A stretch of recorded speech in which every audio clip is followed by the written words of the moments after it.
Assalomu alaykum azizlar. Qarshingizdagi mashina Hyundai'dan Palisade 2026 yilgi model. Albatta 25-yildan beri ishlab chiqariladi bu mashina. Hozirgi vaqtga kelib juda ham o'zgarib ketgan. Nimalarni ko'ramiz? Mashinaning o'lchami juda ham o'zgarib ketgan, kattalashib ketgan. Oldida katta mana shunaqa Hyundai'ning yangi shakldagi yozuvini ko'rishingiz mumkin.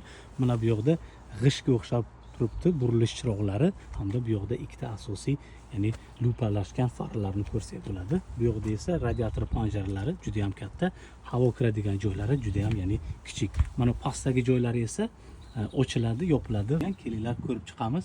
265 ga 45 21 razmerdagi diskalar o'rnatilgan.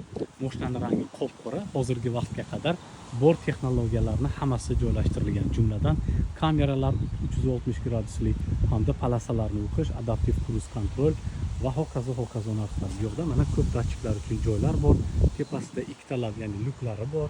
Mashina asosan 5 kishilik, 6 kishilik hamda 7 kishilik bo'lishi mumkin. Hamda mana bu yoqda katta mana bunaqa metal simon joyini ko'rishingiz mumkin. Albatta ko'rinishidan metalga o'xshaydi. Metal bo'lishi kerak. Xo'p, bu yoqda yana nimalarni ko'rsak bo'ladi? Ana endi Palisade versiyalaridan butunlay dizel motorlarni olib tashladi. Faqat menimcha benzin qoldi xolos. Qarshingizdagi mashina bu gibrid versiyasi, ya'ni benzin plus gibrid.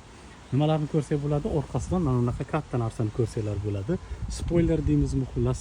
Mana uni tagida esa oyna ortadiganlarni yashirgan. Bu yoqda esa kamerani ko'rasizlar. Bu yoqda yana bitta kamerani ko'rasizlar. Pastda esa yana bitta kamera.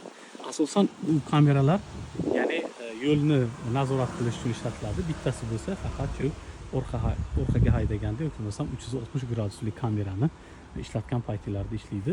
Mana bu yoqda esa Palisade degan yozuvni ko'rasizlar. Hyundai'ning asosiy ya'ni yozuvini ko'rasizlar. Mana pastda esa orqaga haydaganda yonadigan chiroq mana pastda ko'radigan bo'lsanglar, bitta nimani ko'ramiz, gulishiterni ko'ramiz, hamda tag qismi shunaqa joylashganini ko'rsanglar bo'ladi. Narxini yozuv shaklida qo'yaman, ko'rib olishingiz mumkin bo'ladi. Agar kimga shu mashina qiziq bo'ladigan bo'lsa, buni to'liq obzor qilib kanalda qo'yamiz. Hammaga o'z orzu qilgan mashinani olish nasib qilsin. Sog' bo'linglar, salomat bo'linglar.